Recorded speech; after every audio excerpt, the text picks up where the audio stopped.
Alrighty, everybody, welcome back to another edition of the Burn It Down podcast. I am your host, Joshua Altus, and with me is my co-host, Mr. Ross the Boss Tatum. Ross, how are you on this Sunday evening? Good, Josh. Just got done with a run, did 3 miles, feeling good, feeling terrible at the same time, but a good, exciting week of racing, so that was good. Yeah, I'm ready to talk about it. What about you? Doing good, man. I'm fresh off the golf course. I've been grinding, working on my golf game. I got a new driver, new 3-wood, so was trying those out today because it has to be the equipment. It can't be me. So that's the only excuse I can think of. But I had a great time. It was a beautiful day. It was very windy today. I probably look like I just smoked a big blunt, but I did not. It is just my allergies and my contacts got very blurry. So I enjoyed, yeah, that's my excuse at least, right? That's exactly what a pothead would say. Absolutely. That's right. So, but it was a beautiful day today. I was able to hit the golf ball and watch my race on the phone. So I did not miss one lap of racing action.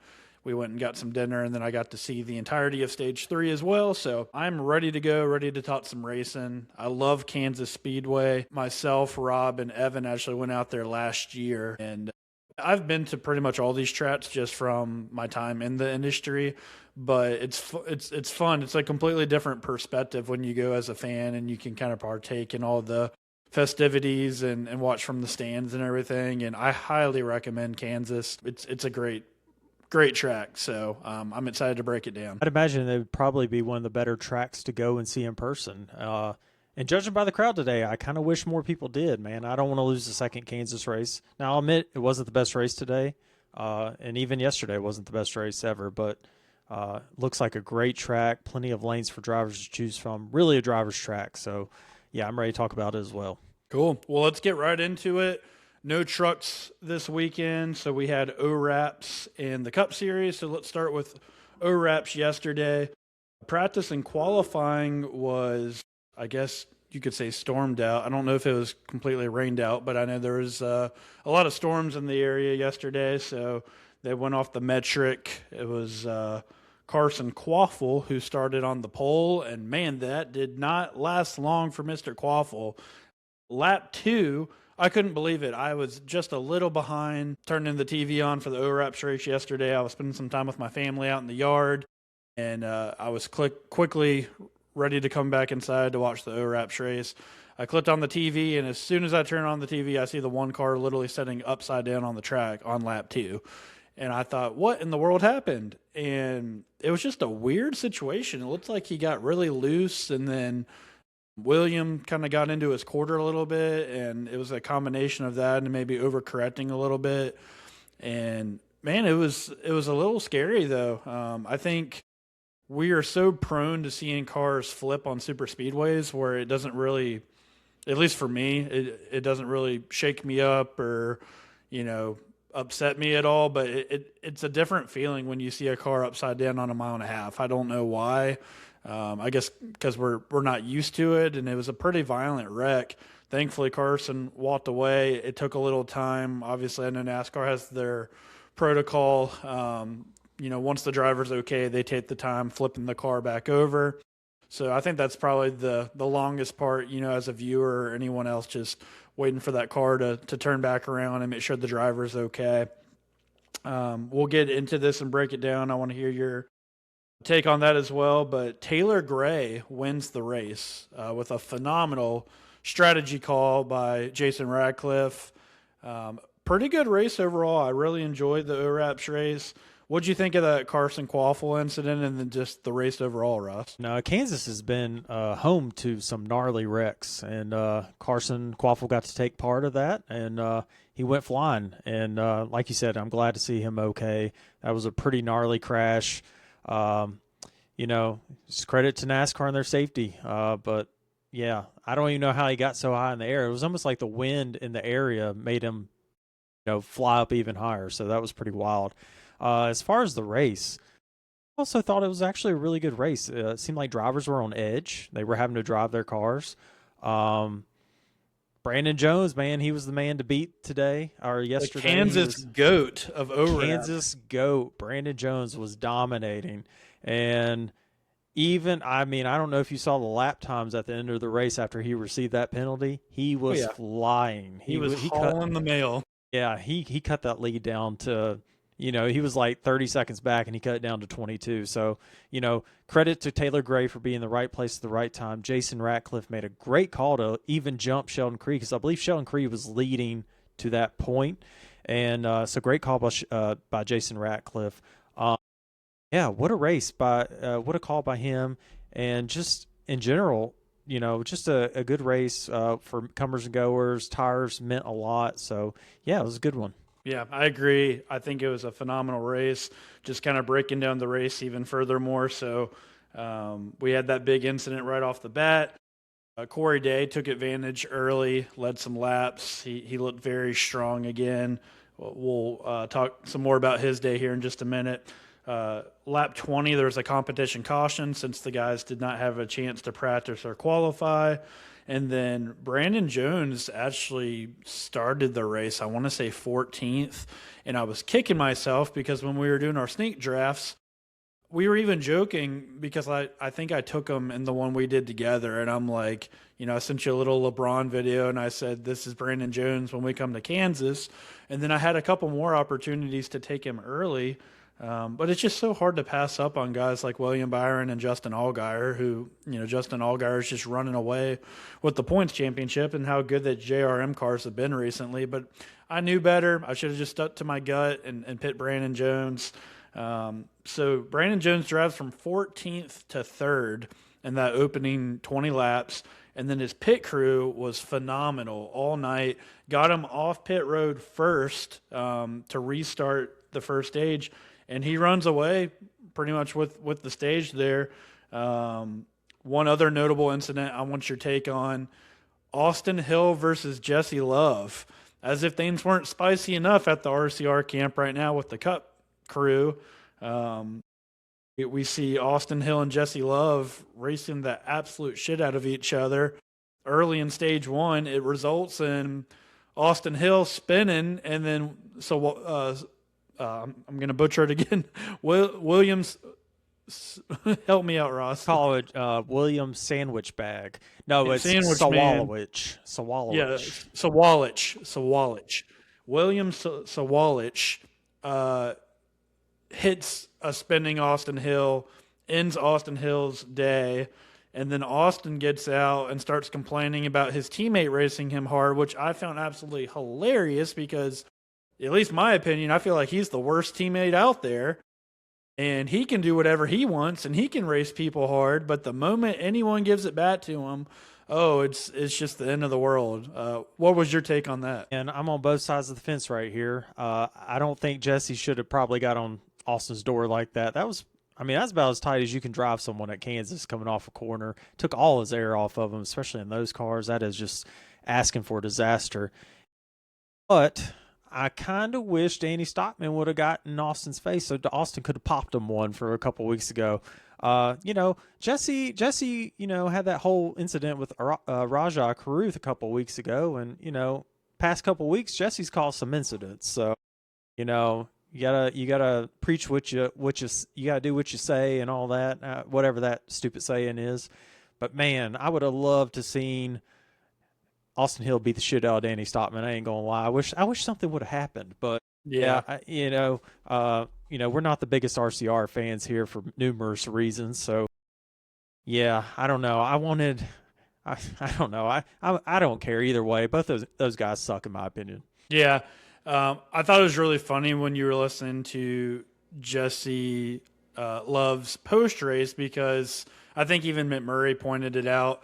He very much started out as trying to justify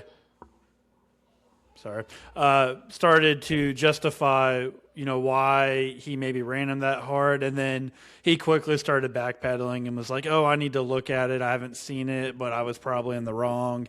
So good on him to acknowledge that. But I don't know. At the same time, I'm probably pissed off if I'm in either position, to be honest with you. It sounded like Jesse Love was making his way through the field and Austin was fading a little bit. So I'm definitely frustrated if I'm Austin Hill, but at the same time, I just cannot stand Austin Hill. So I love when anything like that happens or he's on the losing end of any kind of issue like that, because he's definitely had his fair share of issues that he's caused. So it's, what goes around comes around sometimes. Yeah, and I got to say, he must his PR person must be working on him a little bit, because that was not the Austin Hill interview I was expecting. Now, he kind of dug into Jesse a little bit, but it wasn't like it was a couple years ago with like Sheldon Creed or someone like that. So I think the PR guys are doing their job, PR girls, whoever they are. Shout out to you, but I kind of missed the old Austin Hill reaction. I wanted to see a little bit more spice out of that. Yeah, I saw that too, where he very much started out like he was going to go down that road, and then he ended with, but it is what it is, and we'll go to Talladega, and we'll work together next week and try to win. So I'm with you. Maybe it was like he was starting to go, and then, I can imagine the PR person in the background giving him a look or, yeah, that's right, motioning, and then he switched up real quick. So but yeah, that was very entertaining to say the least. But Brandon Jones goes on to win stage 1. Stage 2, nothing too crazy happened. We forgot to mention that Parker Retzlaff also got involved on that opening incident, which Denny had mentioned it on his show last week. But man, great start to the season for Parker Retzlaff and that Viking Motorsports team. Really impressive what they're doing. He's running top 10 consistently. And then his teammate, Anthony Alfredo, I believe, cut down a tire. So really tough day for that team, unfortunately. Brandon Jones goes on to win stage 2, and he looks like he's well on his way to victory lane. And then we had Corey Day. It's been a couple weeks. Looks like he started turning stuff around, and then he gets into his teammate yet again, Sammy Smith, sends him spinning, and they both had an incident. What was your take on that? That's not the most egregious Corey Day wreck I've ever seen. It looked like he just got a little loose, and they got together, Things like that happen. Oh, there goes Ivory. Just kidding. Put this out. It'll be okay. Ivory. I knew that was going to happen. I was trying to walk in here earlier, so I wouldn't be. She hasn't seen me all day since I was golfing, so she was wanting to hang out. So, sorry. All good. Okay. Let me go. Well, I'll just snap back in. Yep. Hold on. Yeah, I was gonna say. Sorry. It's definitely not the most egregious thing I've seen Corey Day do this year. To me, it was more of a racing incident. They just kind of got together off the corner. A lot of tight racing there. I think it was kind of hard to pass, so everybody was just fighting for every inch, and Corey went for it. Now, I will say Corey made some questionable moves throughout the race, and that one just happened to turn into a wreck, so I don't know. Yeah, I don't know, make too much of it. I mean, if he didn't have any prior incidents, I don't think it would be a big deal, but it's just because of his, history, I guess, this year so far with his teammates. It's just like, man, add another one to the list there. So that was rough. He was extremely fast too. So I mean, I understand him being so aggressive. I mean, he, honestly, I think if he could have got up front, he could have been someone who could have competed with Sheldon Creed and Brandon Jones and Taylor Gray up there. Yep. I completely agree with you there. Saw an interesting stat as well. Up until that point, Corey Day had 8 consecutive top 10s coming into Kansas as well. So he's definitely fast. Just got to kind of polish it a little bit. A little rough around the edges, but I'm sure he'll get there. He was extremely fast, to your point. After that incident with Sammy Smith, had to restart, I think, mid-20s, drove up to P7 or P8, I think, and then the broadcast didn't really cover it because, to your point, your favorite thing, them being remote yet again, I don't think they caught it until after it happened, but he had some sort of, was it a loose tire or a tire going down or something in stage 3? What I heard was a flat tire. Flat tire. That's sure or not, I'm not sure. So that completely killed him. Unfortunately, he had to come in and pit again after he had worked so hard to get back up inside the top 10.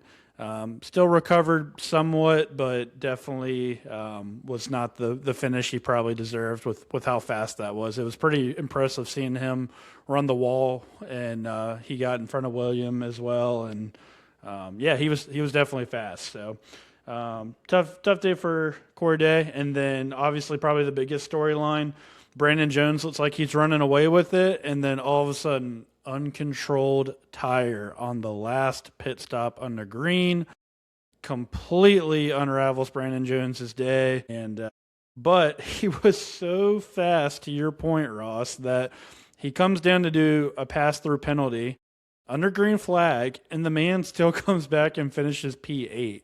So, damage control for what it's worth, but man, that's got to really, really. Absolutely. Feel bad for Brandon. I mean, there's probably, 3 or 4 tracks that any season he can go and win a race. Kansas, Darlington, Martinsville. There's one more, Phoenix. Those are the 4 tracks where Brandon Jones is actually really good. And so I feel bad for him because, he was close to winning Phoenix earlier this year too. So, yeah, that's a tough deal for Brandon. But, I think he'll win some this year. The JGR cars are starting to lock in. All of a sudden they're hot. I said the other day, all of a sudden they're hot. Two out of the last 3, they're getting hot now. That's right. Yeah, it looked like you might as well not even show up to the racetrack early in the season with JRM dominating. But, we talked about this earlier. You may beat Justin Allgaier every now and then, but he still finishes P3. So it's not like you're making up that much ground. I mean, you're really going to need Justin to get caught up in some incidents to have a remote chance. I mean, you got Tyler Reddick running away with things on the Cup side and Justin Allgaier running away with things on the ORAP side. Go ahead. The amazing thing is that, Justin Allgaier finished 3rd and Sheldon Creed finished 2nd, and Justin Allgaier still gained 1 point on him. 131 points. Yep. Absolutely insane after this many races. Well, the call of the night was Jason Radcliffe. Tip your hat to the 54 team. And Taylor did a great job hanging in there. He didn't luck into this win by any means. We always say you have to put yourself in position. And even if you're not quite the fastest car, if you're running top 5, top 3, just put yourself in position and anything can happen, right? And there's been plenty of times where races have been taken away from that group. So it was really cool to see them, get one, maybe when they weren't quite the dominant car, but he did his job. I mean, so Jason Radcliffe calls Taylor Gray to pit road. They short pit. They leapfrog Sheldon Creed, who was the leader at the time, and Brandon Jones before the penalty. Would have been really interesting to see. I think Brandon probably would have gotten him on the long run if he didn't have that penalty. But he did a great job staying in front of Sheldon. Sheldon wasn't slow by any means at all. He was leading a majority of that final stage, and Taylor Gray goes on to win his 2nd career race in ORAPs. Great job by Taylor. 2 wins now. Now it's becoming a trend, win each year.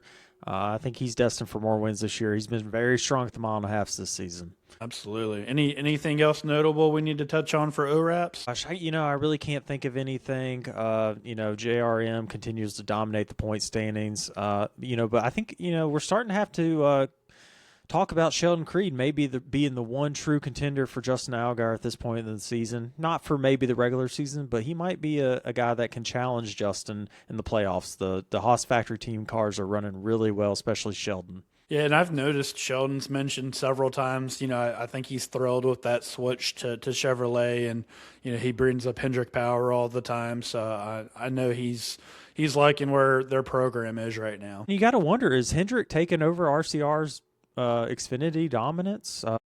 RCR used to it may be hurting RCR this year, sure enough, but RCR used to field the engines for almost 1/3 of the Xfinity field, or sorry, Grand National field.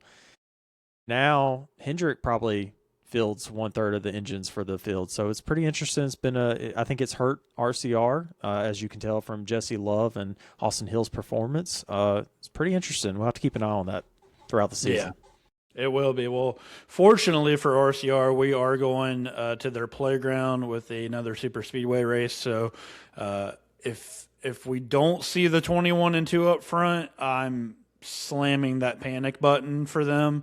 But I fully expect them to probably both qualify on the front row, and probably Austin Hill to have another dominating super speedway performance. So little premature betting for ORAPs, smash it over on Austin Hill to get that win. So about the safest super speedway bet you can make for, and we'll talk about shameless plug here. We'll talk about it on the Betcast whenever that episode pops. Absolutely. So make sure to keep an eye out for that. Normally it's going to release on Saturday evening or early Sunday morning for the Betcast. So great ORAPS race. Enjoyed it a lot. Let's transition to today to the Cup race.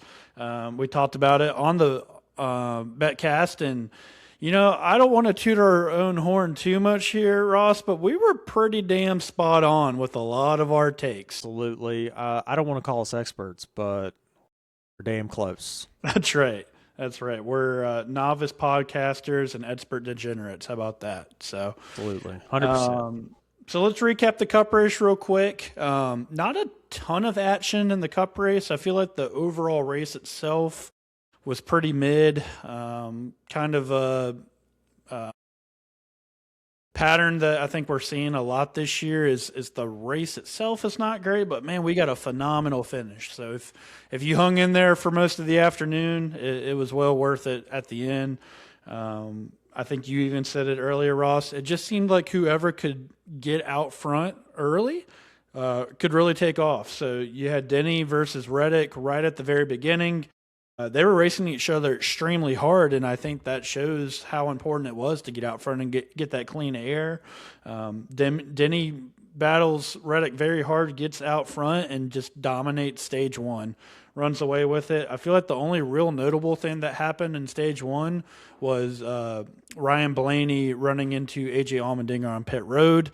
They said at first that they didn't feel like the damage really did much, but it had to, in my opinion, because, I can't remember the last time we've seen Ryan Blaney run P20 at Kansas. What'd you think of that? I don't want to say I called it again, but, Penske, not good at Kansas. Don't know what it is, man. They're struggling there. And then the same goes for Ford in general. Just a tough day. RFK was okay. It was an eerily similar race to Las Vegas. That's just where we've gotten to. And these cars at this point is you kind of know what you got going into each and every week. And then, I also wanted to mention that, oh, shoot, I'm going to have to cut this part out. I can't remember what I was going to say. You go next. Yeah, you're good.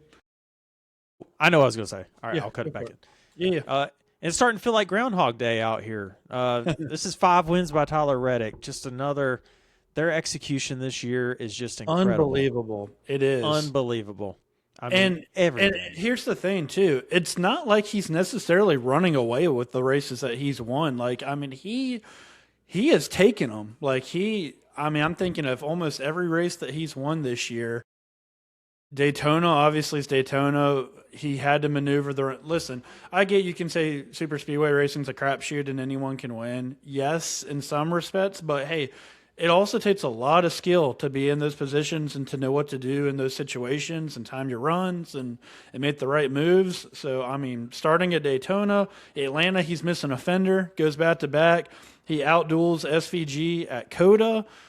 He wins, Darlington was the next one, and then now today at Kansas. So, I wouldn't say maybe Darlington out of the 5 is the most for a flat out ass kicking, but he's really earned it though. He's had to work for it and he's made it happen. Oh, 3 or 4 of the wins have been late race moves, late race action. He's just executing at a just incredible level. His pit crew is executing at an incredible level.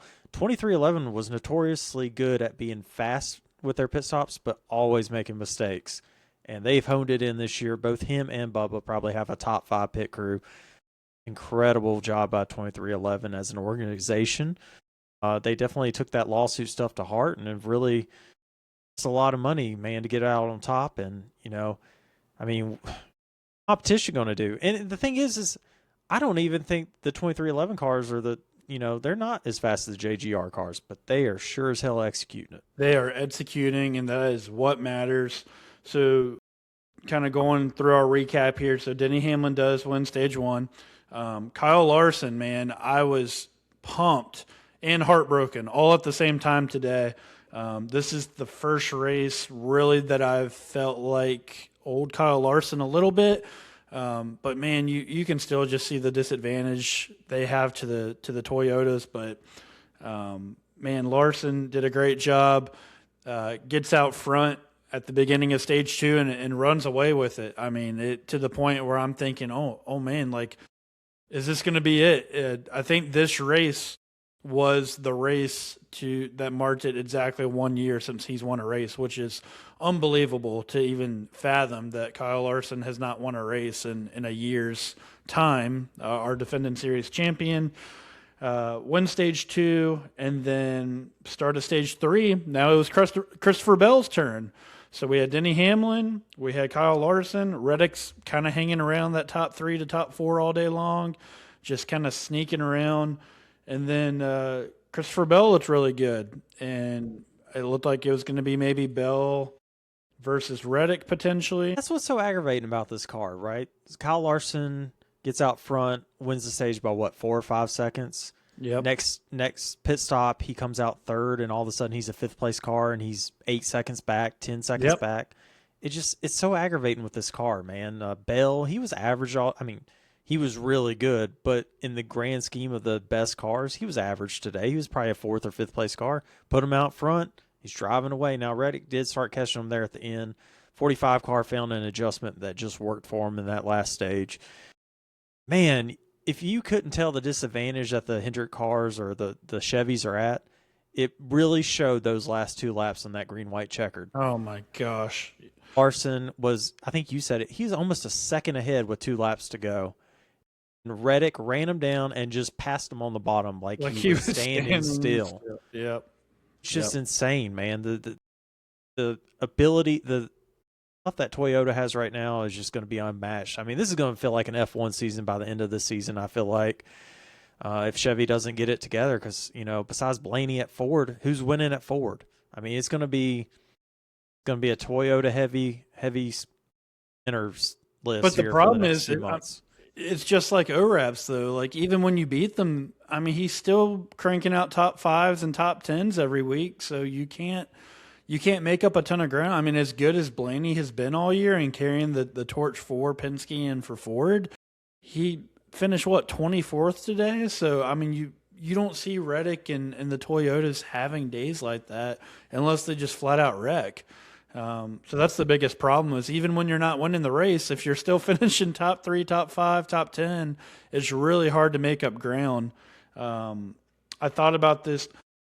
Also, before I get into this, my next thought, did I miss something so Denny Hamlin comes in short pits the last stage, gets out front. Did something happen with C. Bell? Because it looked like he had a good stop. Was it just because he stayed out so much longer? But, I mean, he was like 12, 13 seconds behind. He scraped the wall pretty hard about 10 laps into that run and lost all momentum and got passed by Bubba and Larson. And then he actually got back past Bubba, and there at the end with about 5 to go, he was about to pass Larson back. So he just scraped the wall, killed a ton of momentum. Actually, and then he got loose the next lap. So, yeah, I was just shocked that, I mean, it's just like you said, though, like once you get out of that clean air and leading, it's like you just turn into a mere mortal at that point. So everybody who's not the leader is slower. I mean, it's just the leader has so much of an advantage. It's like 2 or 3 tenths a lap most of the time. So where pretty much someone got out front and ran away, that was the case until the very end of this race. And he's out front. He looks like he's on his way to the win. And then out of nowhere, here comes Tyler Reddick, passes Denny, and now all of a sudden, oh my gosh, Reddick ran him down and passed him, and now Reddick's going to win. And then Reddick gets loose and gets into the wall with about 3 to go. Denny gets back by Reddick, and we're like, oh my goodness, all right, well, I guess Denny's going to win. And lo and behold, the savior of Tyler Reddick, Mr. Cody Ware, running as hard as he can to catch Kyle Busch, running P36 5 laps down. And I think there was some kind of comment where he said that the right rear just went out on him because he's just pushing his car so hard to catch Kyle Busch running P. Loops it around and turns 3 and 4. Mike Joy, I thought, was having a heart attack again with his excitement. Yellow flag waves right as Denny Hamlin can see the starter about to unfurl that white flag, and caution, and everything changes. Why? I mean, I'm going to just let you take the torch here on Cody Ware. Let's time out just a second. I got to get a charger. Go ahead. Well, dude, it edits everything by itself. It takes all the pauses, and it'll be like, this part doesn't look like it belongs. Then I can just ask for it to take it out. All right, I'm going to repeat that. Ross, I'm going to let you take the torch on this. Why in the hell is Cody Ware still in the Cup Series? Why is Rick Ware racing in the Cup Series? You bring nothing to the table. Nothing. Have the 36 best drivers in the world and Cody Ware. What the hell are we doing? And then we're going to have to hear Tommy Baldwin on DBC on Monday talk about how he's still learning. This MFer has been in the Cup Series for 6 years now. He is not learning. He's not getting faster. He doesn't belong. He's never achieved anything in his life. He should not be in the Cup Series. And the amount of game or race-changing cautions he's caused in his career, it's got to be 10 times more than the next driver in Cup history. It's unreal. I don't understand why Rick Ware can't pay somebody to be in that car. There's got to be someone with money who would be in that car. Justin Haley proved that you can go in that car and run okay, when they teamed up with Roush Fenway. So, yeah, it's a joke. I mean, I want to hear you shit on Cody Ware. I don't want to be the only one shitting on him. So all I can think of, I'm trying to think if it had to be last year. He did a Sirius XM radio interview, and he was talking. It was back when I think LaJoy was maybe running some in this car, and maybe one other guy. It was kind of getting passed around a little bit. And he came on Sirius XM radio, and he said, what was really cool is that I earned the seat. And, I basically outdrove my competitors, and that's what he was told is, he's running this full time because he earned the seat. Bullshit. Your last name is on the name of the race team. That is why you are in this car. That is the only reason you are in this car. You have done absolutely nothing. You have zero accolades to hang your helmet on to say that you've earned this ride. You probably are in this because Lord knows what else you would get into if you didn't have something to be committed to. So it's daddy's way of trying to keep his little boy out of trouble and give him something to do. But God, please get out of the Cup Series. I mean, it's bad enough that we've got people in the lower series that shouldn't be in there. It goes back again to, NASCAR. You're about to say what I'm saying. It goes right back into our whole issue we've been talking about all year on this podcast, which is the inconsistency. And there's an issue with the tier system in NASCAR and approvals. Cody Ware should not be in a Cup car. It's not that hard. If you have not accomplished A, then you cannot go and do B. It's pretty simple math, and I'm sick of just people being able to bring money to the table or owners just being able to put whoever the hell they want in there. I don't care if your last name is part of the race team. If you are not a good driver and you can't at least act like a professional, listen, at the very least, just stay out of the way and don't change the race. If you want to go put Cody Ware out there and run 5 laps down every week and finish last place, that's fine, but you've got to get out of the way. I mean, you cannot be a storyline at all. That is literally the only thing you have to do is just do not get in the way. And he just consistently does this. It feels like every week. I mean, we were at Martinsville, and he was the reason for that caution. And, yeah, I know John Hunter probably spun him, but it's probably because he's slow as molasses and he won't get out of the way. Yeah, you saw when the leaders went by him at that one point, he was just running the leaders line. If you're 3, 4, 5 tenths off the pace, why are you in the leaders lane?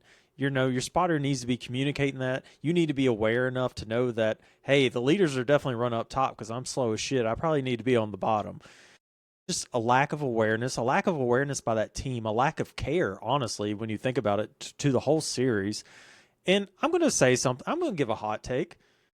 Cletus outrun Cody Ware in the 30 ARCA car? I mean, that's a big hot take. And not in the Cup car. I'm not saying the Cup car. Yeah, okay. But I've never seen Cody Ware run anything but the Cup car and maybe an Xfinity car or ORAP's car occasionally. I don't remember him ever running good, not even once.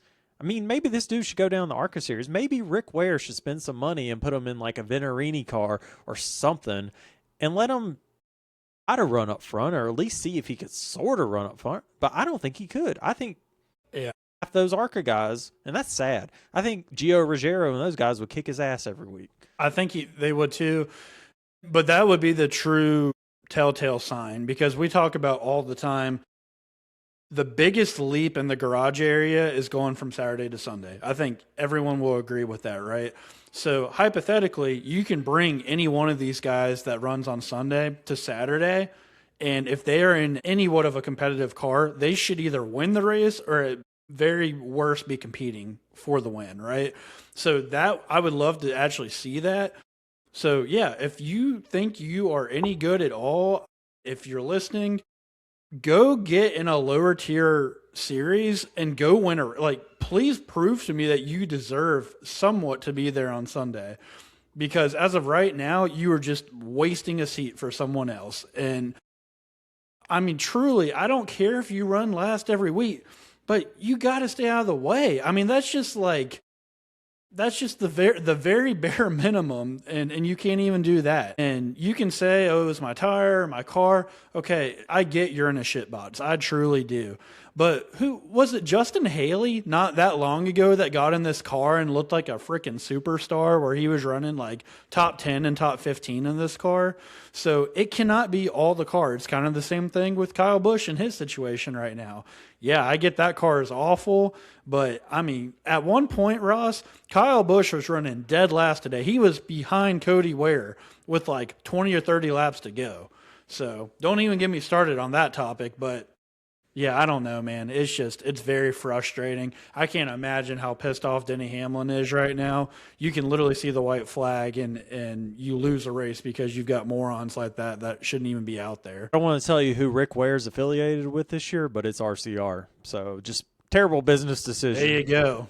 Must have got a hell of a deal. That's all I can figure. A match made in hell right there. Yeah, match made in hell. Absolutely. Well, kind of going further into the actual restart. So looks like pretty much the whole top 10 comes in and takes 2 tires with the exception of Chase Briscoe. And at first I'm like, I was screaming staying out, and you're like, well, I think they were close on fuel, which, explains why pretty much everyone pitted. I thought someone would have stayed out, but obviously if you're close on fuel, you can't do that. So yeah, mostly everyone takes 2 tires. Chase Briscoe takes 4 tires. And then they showed the ending of last year of Chase Elliott winning, starting from P10. And then I'm like, 4 tires might be a good call. Chase Briscoe ends up finishing 3rd. Great restart by Larson. As you can tell, I'm a huge Larson fan. I try not to glaze him too much on this show because I try to keep it real. But one problem I do have, Ross, is Travis, who's the producer for, Dirty Mo, for a lot of their shows. I saw a tweet that he put out, and he's like, thanks for the push, Larson, or something like that.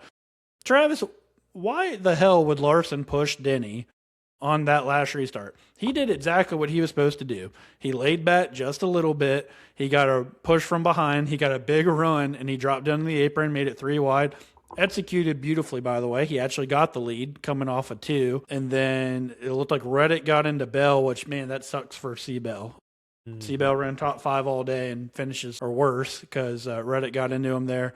But when Reddick got into him, it checked that whole line up. Larson's running away. I need to go back and see exactly how far away he was, because I think if it wasn't a second, it was at least 3/4 of a second. And you give a big distance. Yeah, you give Kyle Larson that kind of lead coming to the white flag, that's game over, like 95% of the time, right? Well, unfortunately, we are in the 5% error right now with Toyota and their power. And here comes Tyler Reddick. Huge run off 3 and 4 coming to the white. Larson did say that his car was tight as all get out. It would not rotate at all, so he had a hard time getting off 4. It gets a massive run. And then, the dude looked like he had 20 extra horsepower going down the straightaway to catch him, and just throws it down in the bottom. clears them no problem, drives off to the win. I mean, I'm sitting there at dinner like, I mean, I was shocked. I was heartbroken. I thought this was going to be the moment for Larson. And here comes Tyler Reddick again to steal it away. Just don't see that anymore. With clean air being such an advantage, you just don't see guys just make up. Actually, the guy who's done it twice now is Tyler Reddick. Remember when he did to Ryan Blaney at Homestead? Yep. I thought about that too. Just it's the same guy every time. It was just like Larson had nothing going down. He just looked slow going down the straightaway. It almost looked like his car was broke or something. I know. And I'm not a Larson guy. I'm not going to lie, but you hate to see someone lose a race like that. I mean, because he worked his butt off. You know, like you said, why would Larson work with Hamlin right there? It was one Chevy against like 8 Toyotas. I wouldn't work with him either. You know. No. So and because I mean Hamlin and Reddick, whoever it was, if they could have got out front, that's game over. But unfortunately, with just how fast Reddick was, I think it was the combination of Larson saying he didn't really like his car on 2 tires right there, and then Reddick just being that good right now. Yeah, disappointing for me. Hopefully some people maybe made some money off a Reddick win. So Tyler Reddick goes on to score his 5th win of the season. We are 9 races in, and Tyler Reddick has won 5 of them. We are in a different era. That's all I'll say. They're executing, and like you said earlier in the year, I said maybe they'll back it down. You said no, they're going to keep going for it. I think you were right. They're still going for it.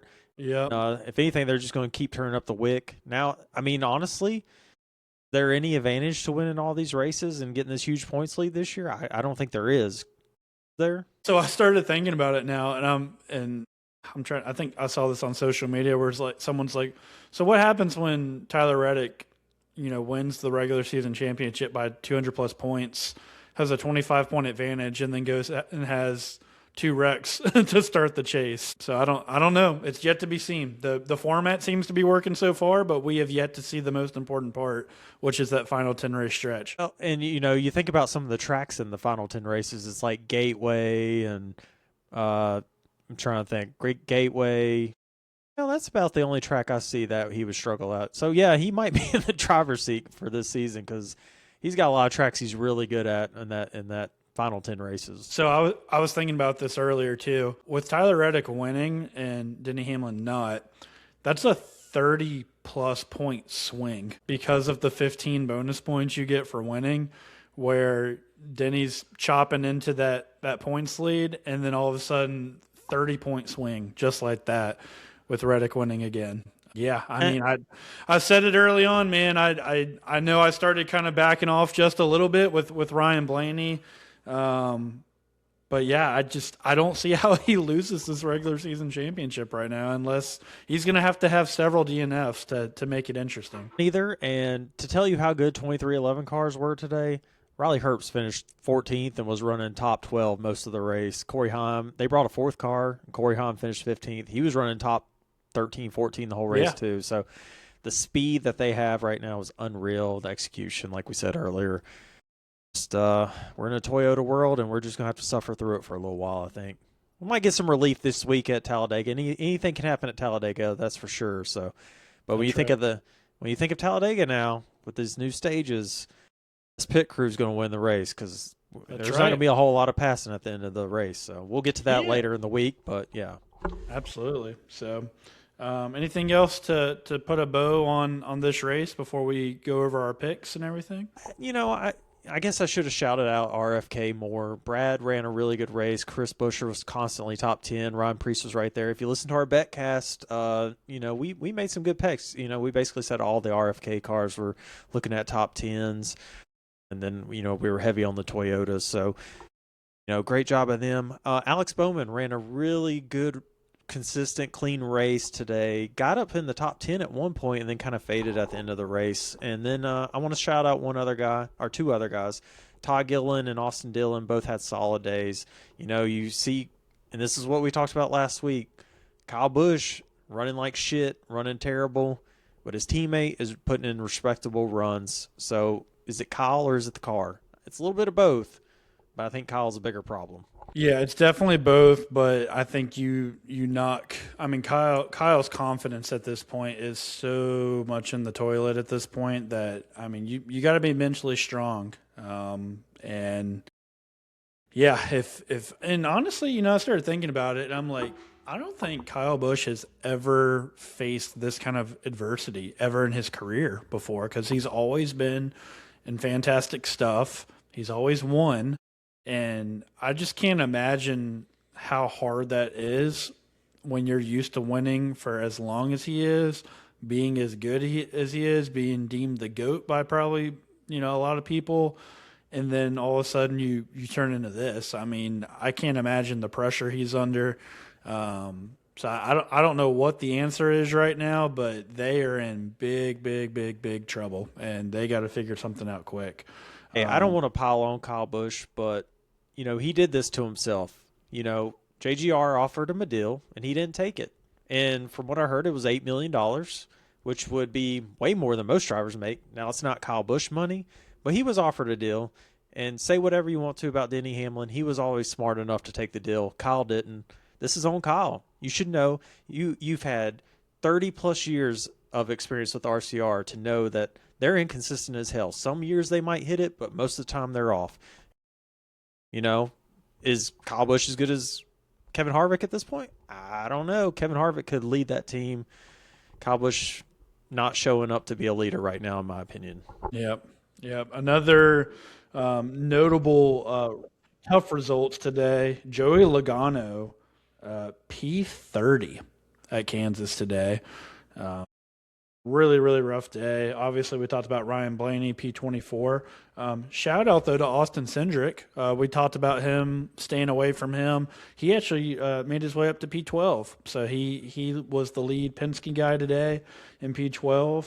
And I think there's one other. Oh, yeah, Trackhouse Racing. Oh, my goodness. We've talked about their struggles, but you've got Ross Chastain, P26, who is the leader of the team today. Connor Zilic, P29, and then SVG, P36 were the results of Trackhouse today. Unreal. If you're Trackhouse, man, you're going to lose some good drivers if you keep running like this because they got some guys that people want. You know, you're teetering on the edge of being an organization people don't want to go to at this point. It seems like a lot of drama comes out of there too, kind of out the side, you know. And then as far as Penske, man, not looking good on the 1.5 miles. And if Ryan Blaney's running P24, you know there's an issue. Yep, 100%. So, well, should we recap our picks and get ready for Talladega next week? Absolutely. So picks went well for me, not so well for you. I took Denny Hamlin and took a P4 and squeaked out a win over you, who took. I was Bubba right Wallace. behind you. You were right there. You know, Chase Briscoe. Let's say a hot take. Chase Briscoe might be the world's worst teammate. I would hate to be teammates with that dude. That dude races like shit. But he about wiped Denny out on that last lap, so you almost won that. So, you know, I got the win this week, so that puts me at 3. I believe you have 3 as well. And then our sometimes host, Rob Sherwood, has 1 at Martinsville. Rob took Cody Ware this week, finished you know, P37. You know, we were really hoping Rob would do a little bit better pick than that. And, you know, he just emailed me and said that he's going to take Shane Van Gissenberg for Talladega. Oh, okay. Okay, because he got first pick. All right. So your pick. I kind of want to do a throwaway driver with it being Dega.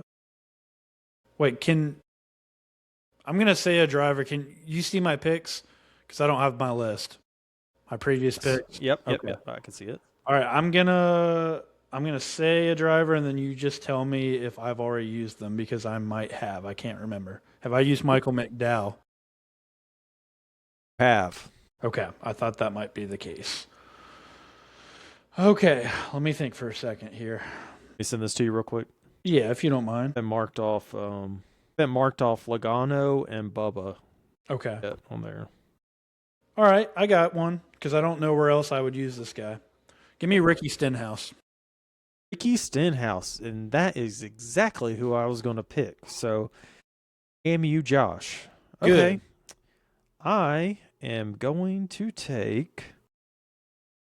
You know what? I'm going to do a throwaway. I'm going to do the unimaginable. I am going to take Cody Ware.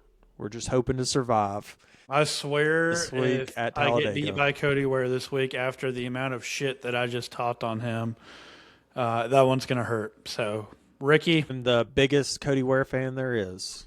Ricky, Never talk shit please, once. please do not let this happen. I might even tweet Ricky this week and let him know, because I am friends with his wife, by the way. I used to work with her. Jealous of that. So I think I may have to even shoot her a text and let her know how important this weekend is for us. So, Down in the DMs. I got you. yep. So we'll see where it goes. Ross, any final thoughts? Gosh, no final thoughts, really. I want to say I'm looking forward to Talladega, but I'm really not. It's going to be interesting with these long stage one where they're going to be saving fuel, and then they're going to be all out in stage 2 and 3 probably. I'm not too excited because these cars do not race good at Talladega. Daytona, they can kind of make it work. Talladega, it's going to be a lot of 2x2 and a lot of just pushing through the car in front of them. I don't know, man. We might be looking at a snoozer on Sunday. So here's my only thing with the stages. Obviously, with them front loading stage one, but if you save throughout stage two as well, isn't it going to make it a shorter stop for stage three? What the engineers are going to have them do is save in stage 2, and there's going to be people that are going to try to take as little fuel as possible in that pit stop for stage 3. So you're going to see people who are like 20th come out of in like first or second. So it's going to be really hard to tell who's going to win the race after stage 2. It's going to be, I don't know. And I was going to bring this up earlier. Are stages masking how bad the racing is right now? Well, I think so. And I think it's a combination of that and not really today, but I mean, several past races, the dominant car having some kind of issue. On pit road, I think of Ryan Blaney last week at Bristol. I think of Denny Hamlin at Las Vegas. I think Reddick had battery issues at Darlington. There's been several races where the fast guy has had some kind of issues, and it's the whole rest of the race, them just trying to get back through the field. Yeah, I'm not trying to be a Debbie Downer too much, but I have not been super impressed with the racing so far. I think, with Cody Ware spinning in 3 and 4 coming to the white, that was the first and only natural caution we got all day today, besides the 2 stage breaks. Feels like I'll have to look up the stats. I don't feel like we've had a lot of cautions in any stage 1s or 2s this year. Whether that's true or not, that's just what it feels like to me. It feels like the racing has gotten kind of bland. It feels like these teams really have engineered out these setups. They've really engineered out the game plan, and it's just not a lot of variety. And I'll tell you another thing that's really it's kind of like a nostalgia thing for me, but there was a day in NASCAR where you might not qualify worth crap, but you were going to run up through the field. You would watch them come up through the field. Nowadays, the fast cars, for the most part, are qualifying first, second, third, fourth, fifth, and they're winning the race or they're finishing top 5. We're not seeing a lot of people from the back come to the front and vice versa. So it's just been it's just kind of taken a little bit of that out of the racing for me. Yep, I'm with you. I think it is turning into Formula One in that aspect of Saturday is becoming the most important day now. I mean, they talk about this metric, and I think they were talking about Josh Berry even commenting on it where, if they break it down into 2 separate groups, right, depending on where you finish and everything for going out to practice and everything. And if you have a bad week and you're in that first group and you're early to qualify, it's such a disadvantage to qualify early, because I had heard someone even saying, like, can we go back to like random draws or something for qualifying of like the order of when to go out to qualify? Because I mean, it's like this vicious cycle, right? You have a bad race. Now you're in that group 1 on Saturday. You qualify early. That's already a disadvantage. And now you're right back in the middle of the pack again. You're behind the 8 ball for the race this week. And then it's just a vicious cycle on repeat. And it's like you really have to work extremely hard to get a good finish just so you can have a chance to even, start up front the next race. Saturdays are so important right now. Now, this is the, 9th race of the year? Yep. This is the 5th race won from the pole. The record for a season is 9 races won from a pole. That was in 2008. Second closest was 2014, 6 races from the pole. And we're already at 5 after 9. I think we're going to break the record this year. I'd say it so. It just means too much.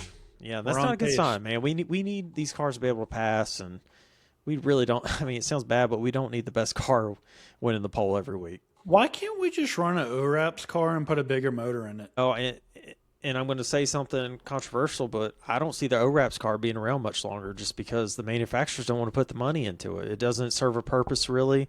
I could see that series turn into something with like a UV or something, like something silly, silly to us. But I'm worried, man, because that's the best car that puts on the best races, and we're getting dangerously close to losing that too. Yeah, well, we will see how it goes next week. It'll be very interesting with what they've done to front load stage 1. Theoretically, hopefully the guys will go after it at stage 2 and stage 3. It'll be interesting to watch for sure. I'm sure some teams will try to figure out a way to save that fuel so that they can put in as little as possible to start stage 3. So something to keep an eye on, and we will definitely make sure to recap it next week, same time.